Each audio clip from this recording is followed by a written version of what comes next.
তাদের কথা হলো যে আমাদের যেসব অফিসারগুলো আমাদের সম্মুখপানে আমাদেরকে জোর করে পুশ করে জনগণের শত্রুতে পরিণত করেছে, তারা এখনো কিভাবে ক্ষমতায় থাকে? আমরা কনস্টেবল লেভেলের লোক, আমরা এসআই লেভেলের লোক, আমরা নির্দেশ হয়ে আদিষ্ট না হয়ে কোনো কিছু করতে পারি না। আমাদেরকে মেরে পুড়ে পুড়ে ফেলানো হয়েছে, আমাদের লাশ, আমাদের কত লাশ মারা গেছে, কত আমরা মারা গেছি, তার হিসাব কেউ কখনোই আমাদেরকে দেয়নি। বরং যে তারা যদি অদ্যাবধি পর্যন্ত ক্ষমতা থাকে, এটাকে দুর্বলতা বলা যাবে না, এটা ধৃষ্টতাকে লঙ্ঘন বলা যাবে। যে এর জন্য এরাও এই ফ্যাসিবাদ সরকারের সাথে সমপর্যায়ে দায়ী হবে যদি এদেরকে বিচারের সম্মুখীন না করে, যদি এদেরকে এখনো তাদের ক্ষমতা থেকে সরিয়ে না দেওয়া হয়। যে ফ্যাসিস্ট শেখ হাসিনা সেটা প্রত্যেকটা প্রতিষ্ঠানকে ধ্বংস করে দিয়েছে। আমাদের মেজর ওয়াদুদ সাহেব যেটা বলেছেন একদম এক্স্যাক্টলি বলেছিলেন, শুধু শুধু বিডিআরকে ধ্বংস করে নাই, সে আর্মিকে ধ্বংস করার চেষ্টা করেছে, সে প্রত্যেকটা প্রতিষ্ঠানকে ধ্বংস করার চেষ্টা করেছে, প্রত্যেকটা প্রতিষ্ঠানকে তার বাবার প্রতিষ্ঠান বানানোর চেষ্টা করেছে। সেটা আপনি সচিবালয় বলেন, সেটা বাংলাদেশ পুলিশ বলেন, বাংলাদেশ আর্মি বলেন, সেটা বিডিআর বলেন, সবখানে এই প্রতিষ্ঠানগুলোকে পুনরুদ্ধার করতে নির্বাচন কমিশন থেকে আমাদের সবকিছু থেকে। এখন প্রশ্ন হচ্ছে যে একটা গণঅভ্যুত্থানের মাধ্যমে একটা ফাঁসিবাদ সরকারের পতন ঘটেছে।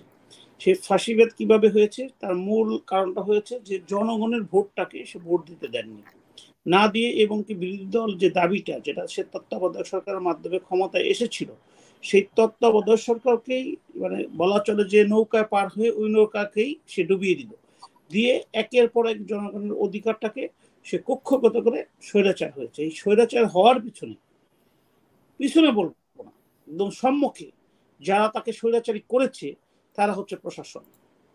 আমি আবারও বলি, তারা হচ্ছে প্রশাসন। সেটা আপনি সিভিল প্রশাসন, ডিসি অফিস বলেন, সচিব বলেন, পুলিশের সমস্ত বিভাগকে বলেন, এবং কি পুলিশ সেখানে সরাসরি সম্মুখে জনগণের সাথে ফাইট করেছে।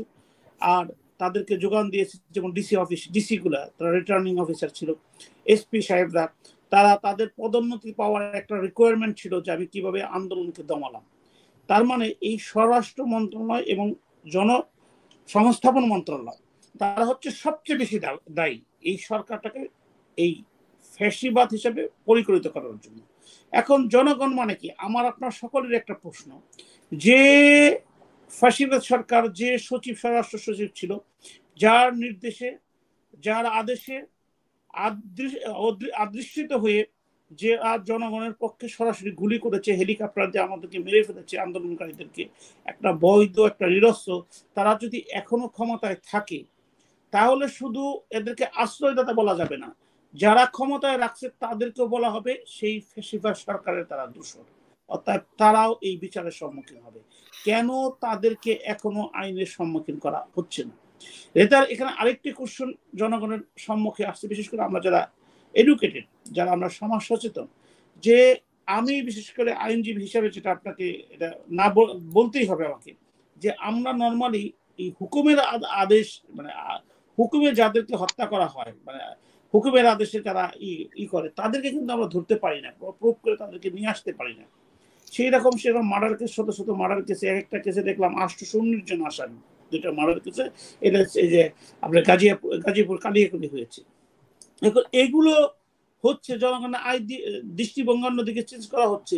হোয়ারাজ আপনি বলছেন যে স্বরাষ্ট্র সচিব এখনো 1 মাস চলে গেছে, আজকে 10 তারিখ, 9 তারিখ শেষ, 5 তারিখ একটা গণঅভ্যুত্থান হয়েছে, কিভাবে সে এখনো থাকে? সে হাজার সহযোগিতা করুক না কেন, তার আমলে সংগঠিত হওয়া এই শত শত নিরস্ত্র ছাত্রদের হত্যাকাণ্ড, এবং কি যে শুধু ছাত্রদের কথা বলবেন না, আমি পুলিশ বিভাগের সাথে খুব ক্লোজলি কাজ করতেছি, কারণ তাদের নিয়ে আমি একটা স্ট্যাটাস দিয়েছিলাম। তারপরে দেখলাম যে ভুক্তভোগী পুলিশগুলো আমার দাবির সাথে একমত। তাদের কথা হলো যে আমাদের যেসব অফিসারগুলো আমাদের সম্মুখপানে আমাদেরকে জোর করে পুশ করে জনগণের শত্রুতে পরিণত করেছে, তারা এখনো কিভাবে ক্ষমতায় থাকে? আমরা কনস্টেবল লেভেলের লোক, আমরা এসআই লেভেলের লোক, আমরা নির্দেশ হয়ে আদিষ্ট না হয়ে কোনো কিছু করতে পারি না, আমাদেরকে মেরে পুড়ে পুড়ে ফেলানো হয়েছে, আমাদের লাশ, আমাদের কত লাশ মারা গেছে, কত আমরা মারা গেছি, তার হিসাব কেউ কখনোই আমাদেরকে দেয়নি।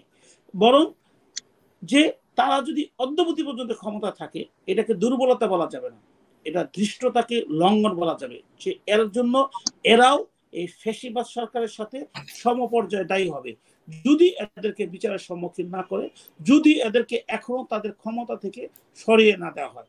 এটা হচ্ছে একটা কথা। আর জনগণ যেটা ভাবছেন, জনগণ তো প্রথম ভাবছিল যে একটা ফ্যাসিবাদ সরকার চলে গেছে, তাদের আমলে শুধু যে এটা অন্যায় অবিচার করতো তা না, তাদের আমলে একটা মানুষের নিত্য প্রয়োজনীয় জিনিস তাদের দৌড় করা ছিল না, তারা ক্রয় করতে পারতো না। তাদের এক্সপেকটেশন ছিল যখন একটা নতুন সরকার আসবে অ্যাটলিস্ট তারা শান্তিতে বসবাস করবে, তাদের যে নিত্য প্রয়োজনীয় জিনিসগুলো তারা সহজলভ্যভাবে পাবে। সেটার সমাধান কিন্তু এখনো হয়নি। আরেকটা জিনিস হচ্ছে যে democracy, what does mean democracy? Democracy হচ্ছে যে আমি আমার মত, আমার আদর্শ আমি লালন পালন করব, আপনার ক্ষতি না হলেই হবে। কিন্তু আমরা যেটা দেখা যাচ্ছে যে প্রচুর মাজার ভেঙে ফেলছে। অনেক সময় দেখা যাচ্ছে আমাদের মাদ্রাসার ছাত্ররা বর্তমানে হিন্দুদের মন্দির পাহারা দিচ্ছে এবং পূজার মধ্যে পাহারা দিবে, কিন্তু আমাদের যারা মাজার, যারা বিশ্বাসী, মাজার বিশ্বাসী, বিশ্বাস কিন্তু আপনি ধ্বংস করতে পারবেন না। এবং পবিত্র কোরআন শরীফে লেখা আছে, আমি একটা আয়াতের আপনাকে স্পষ্ট বলতে পারতেছি না, কিন্তু আমি বলতে পারবো কারণ আমার পড়া আছে। সেখানে বলা আছে, হে নবী, তোমাকে কিন্তু নির্দেশ দেওয়া হয়নি যে তুমি তাদেরকে আমার ধর্মের তুমি শুধু প্রচার করবা, আশা কি না আসা এটা তাদের ব্যাপার। এটা কিন্তু পবিত্র কোরআনের মহান রব্বুল আলামিন বলেছেন নবী করিম সাল্লাল্লাহু আলাইহি ওয়াসাল্লামকে, তোমাকে কিন্তু তাদেরকে আনার জন্য বলা হয়নি, তোমাকে তাদেরকে দাওয়াত দেওয়ার জন্য বলা হয়েছে। সেক্ষেত্রে আমরা দেখছি যে পত্রিকা খুললে বিভিন্ন মাজার টাজার ভেঙে ফেলা হচ্ছে। এখন যদি আমি এই কথা বলি, আপনারা যদি কোন দর্শক যদি আমাকে গালিগালাজ করে যে বেটা তো মাজার পূজারী, এটা অন্যায় হবে। আমি কিন্তু বলতেছি দেশের শান্তি শৃঙ্খলা রক্ষার জন্য মানুষের মত, মানুষের অধিকার। যেমন আপনি ইউকেতে আছেন, ইউকেতে একটা মুসলিম বলতে পারবে না যে সে মসজিদে যাওয়ার সময় কারো দ্বারা বাধা প্রাপ্ত হয়েছে। ইউকেতে যেটা হয় সেটা হচ্ছে হোয়াইট অ্যান্ড ব্ল্যাক, এদের মধ্যে একটা রেসিজম হয়। অনেক সময় সাদা কিছু ইয়াং ছেলেরা আমাদের এশিয়ান অথবা আফ্রিকান লোকদেরকে দেখতে পায় না, সেটা কিন্তু ধর্মের কারণে কখনোই আমাদেরকে কেউ আক্রমণ করে না। সেখানে আমি মিলাদ করবো না, ওয়াজ করবো না, আমি কি করব, কেউ কিন্তু কখনো কোনো কাজে বাধা দিচ্ছে না। তো আমাদের দেশে এখন আমরা কেউ যদি মাজারে বিশ্বাসী হয় তাদেরকে ভেঙে ফেলতে হবে, মারতে হবে, এটা কিন্তু আনএক্সপেক্টেড। আরো জনগণ যেটা অনিশ্চয়তার মধ্যে আছে, যেটা আমি আপনাকে একদম প্র্যাকটিক্যালি বলি। আজকে আমার কাছে একটা ক্লায়েন্ট এসেছিল, সে বলল যে ভাই আমি গ্রামে থাকতে পারছি, আমি সামান্য মুদির দোকানদার, আমি নামাজ পড়ি আর দোকানদারি করি। আমার দোকানের সামনে আগেও মানুষ আড্ডা দিত, এখন কিছু লোকজন এসে বলতেছে যে আওয়ামী লীগের আগে তুই আওয়ামী লীগের প্ল্যানটা চাঁদা দিচ্ছিস, তুই এখন তোর আমাকে চাঁদা দিতে হবে। আমি মুদির দোকানদার, কি চাঁদা মানুষকে দিব? এখন আমাকে দোকান করতে হবে, আমি জীবনের বাঁচানোর জন্য, আমার কোনো রাজনৈতিক পরিচয় নেই, আমি মসজিদে নামাজ পড়ার দোকানদারি ছাড়া করি। কেরানীগঞ্জের নাম হচ্ছে পলাশ, আমার একটা ক্লায়েন্ট আসতে বলল। কিছুদিন আগে আমাদের এখানে যারা রিটায়ার্ড আর্মি অফিসার আছেন, আপনারা ব্যথিত হবেন না, কারণ দোষ মানে যে বিষয়টা, আমার এলাকায় একজন বীর মুক্তিযোদ্ধা, তার বাড়িতে একটা জায়গা আছে, আমি নাম সহ বলতেছি, উইং কমান্ডার আলামিন, সে বিমান বাহিনীতে এখন কর্মরত আছে। আমি বিমান বাহিনীর প্রধানের কাছে অ্যাপ্লিকেশন দিয়েছি তার বিরুদ্ধে, আমি এনএসআই ডিজিএফ আজ থেকে 6 মাস আগে দিয়েছি। ওইখানে হচ্ছে যে এই উইং কমান্ডার আলামিনের বাবার নাম হচ্ছে আব্দুর রশিদ, ওনারা হচ্ছে আপনার আসামের লোক। এই দেশে তাদের কোনো আত্মীয় স্বজন নাই, যে আত্মীয়টা ছিল সে আত্মীয়ের বাড়িতে আশ্রয় নিয়েছিল, উনি ওই আব্দুর রশিদকে লেখাপড়া করাইছেন এবং সরকারি চাকরি তার আত্মীয় স্বজনের মধ্যে। আব্দুর রশিদের ছেলের নাম হচ্ছে আলামিন। এই আব্দুর রশিদ ওই যে ব্যক্তির নাম হলো আবুল কালাম আজাদ মুক্তিযোদ্ধা, মাঝে মধ্যে কিছু টাকা দিত, প্রায় 10 বছর ধরে সে 10 থেকে 15,000 টাকা দিছে, আমি বলতেছি 97-এর আগের কথা। সেই টাকার বিনিময়ে তার কাছ থেকে কিছু জায়গা লিখে নিছে, জায়গাটা লিখে নিয়েছে বাড়ির পাশে, পালান বলে আমরা, মানে ক্ষেত উঠান, কিন্তু সে বাড়িটা জায়গা দখল করতেছে। এখন ওই আবুল কালাম আজাদের ছেলেরা তখন একদম ছোট ছিল, এখন এই জায়গাটা সে দখল করবে। তো এই ব্যাপার নিয়ে এই আবুল কালাম আজাদের ছেলে উইং কমান্ডার আলামিন আমার এই চেম্বার এসেছিল 2020 সালে।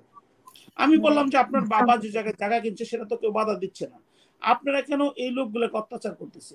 এখন তারপরে তারা নিজের একটা মামলা করছে দলিল সংশোধনী।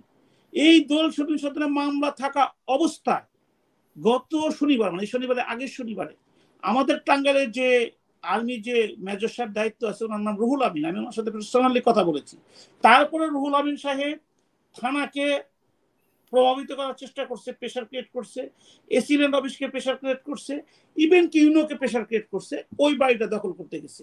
তারপরে আমার বাধার সম্মুখীনে এবং আমি ফেসবুকে লাইভ করতে বাধ্য হয়েছি, তারপরে তারা ওখান থেকে চলে আসছে। এখন জনগণের প্রশ্ন হচ্ছে যে একটা ফ্যাসিস্ট সরকারকে তাড়ালাম, যারা আমাদের ভোট অধিকার, যারা একসাথে একবার ছাত্রলীগ অন্যায় করতো, যুবলীগ যে করতো, স্বেচ্ছাসেবী লীগ করতো, সেই অত্যাচার থেকে আমরা একটা সুন্দর নিঃশ্বাস ছাড়তে চাই, আমরা একটা সুন্দর দেশ করতে চাই, আমরা কারো পায়রবি করতে চাই না। কিন্তু এখন যে একটা যুবলীগ, এই যে আমি আপনার সামনে এভিডেন্স উইটনেস, যে আমাকে দেখেন এই জায়গাটা কেটে ফেলছে আমার চেম্বারের মধ্যে এসে, এখানে কোবাইছে এখানে কোবাইছে, হোয়ারেস আমি কখনোই কোনো লয়ারের সাথে কোনদিন খারাপ ব্যবহার করিনি, কারো কোনদিন ট্রান্সক্রিপ্ট নিইনি। আমার একটাই অভ্যাস, আমি 100% সৎ, আমি কখনো যুক্তির তর্কে মিথ্যা কথা বলি না, এবং আমি সবসময় ডিসঅনেস্টির বিরুদ্ধে কথা বলি। আমি সত্যতার জন্য, আমি ইংল্যান্ডের সলিসিটর ছিলাম, আমি সেই সলিসিটর থেকে বাদ দিয়ে ব্যারিস্টার হয়ে দেশে এসেছি। আমাকে 22 তারিখে 1:10 আমার চেম্বারে আমাকে প্রকাশ্য কোবাইছে। এই যে জিনিসগুলো, এগুলো জনগণ একটা অনিশ্চয়তার মধ্যে আছে যে আসলে আমরা কোন দিকে যাব, আমাদের কি হবে। এখন আপনার প্রশ্নের উত্তর দিয়ে আমি আমার কথাটা শেষ করব। আমরা সরকারকে, এই সরকারের কাছে কিন্তু ওনারা আনলিমিটেড টাইম থাকবে এটা কোনো জনগণ তাদের কাছে আশা করে না। তাদের কাছে আশা করে যে ওনারা শান্তি শৃঙ্খলা ফিরিয়ে নিয়ে এসে একটা গণতান্ত্রিক হয়ে এই দেশের মানুষের অধিকার ফিরিয়ে দিবে, তাদের ভোটাধিকারের মধ্যে একটা সরকার নির্বাচিত হবে, এবং সরকার যখনই গণতান্ত্রিক ভাবে নির্বাচিত হবে তখনই একটা অ্যাকাউন্টেবিলিটি হবে। আর এর চেয়েও এদের কাছে আরেকটা বিষয়, যেটা আমরা যারা সাধারণ মানুষ, যারা শিক্ষিত, তারা দেশ নিয়ে পাবে, তারা আশা করতেছি যে ফ্যাসিস্ট শেখ হাসিনা সেটা প্রত্যেকটা প্রতিষ্ঠানকে ধ্বংস করে দিয়েছে। আমাদের মেজর ওয়াদুদ সাহেব যেটা বলেছেন একদম এক্স্যাক্টলি বলেছিলেন, শুধু শুধু বিডিআরকে ধ্বংস করে নাই, সে আর্মিকে ধ্বংস করার চেষ্টা করেছে, সে প্রত্যেকটা প্রতিষ্ঠানকে ধ্বংস করার চেষ্টা করেছে, প্রত্যেকটা প্রতিষ্ঠানকে তার বাবার প্রতিষ্ঠান বানানোর চেষ্টা করেছে। সেটা আপনি সচিবালয় বলেন, সেটা বাংলাদেশ পুলিশ বলেন, বাংলাদেশ আর্মি বলেন, সেটা বিডিআর বলেন, সবখানে এই প্রতিষ্ঠানগুলোকে পুনরুদ্ধার করতে, নির্বাচন কমিশন থেকে আমাদের সবকিছু থেকে এদেরকে পুনরুদ্ধার করতে হবে। সেটার জন্য বাংলাদেশের মানুষ, রাজনৈতিক দলগুলো একদম প্রকাশ্যই এই ইন্টারিম গভর্নমেন্টকে সময় দিতে প্রস্তুত এবং সময় দিয়েছে। কিন্তু এই ইন্টারিম গভর্নমেন্ট যদি একটা স্টুপিলেটেড টাইম, যদি একটা নির্দিষ্ট টাইম দিতে ব্যর্থ হয় যে কবে কখন তার ইলেকশন কত বছর লাগবে, এরা কিন্তু শেখ হাসিনার চেয়েও, আমি আপনাকে আবার বলছি, শেখ হাসিনার চেয়ে ফ্যাসিস্ট হবে, এবং জনগণ কিন্তু এদেরকে মেনে নিবে না। এই হচ্ছে বাংলাদেশের জনগণের বর্তমান পরিস্থিতি। তো আমরা আপনাদের টকশোর মাধ্যমে সবসময় ফ্যাসিস্ট সরকারের বিরুদ্ধে, আমি একজন সোচ্চার ছিলাম এবং কি আছি এখনো জনগণের পক্ষে, যারা আমরা রাজনীতি করতেছি, এই যে আমরা কষ্ট করতেছি, সবারই কিন্তু একটা উদ্দেশ্য, সুন্দর বাংলাদেশ, আমাদের সোনার বাংলাদেশ যেন সবাই শান্তিতে বসবাস করতে পারে। সকলকে ধন্যবাদ। আসসালামু আলাইকুম।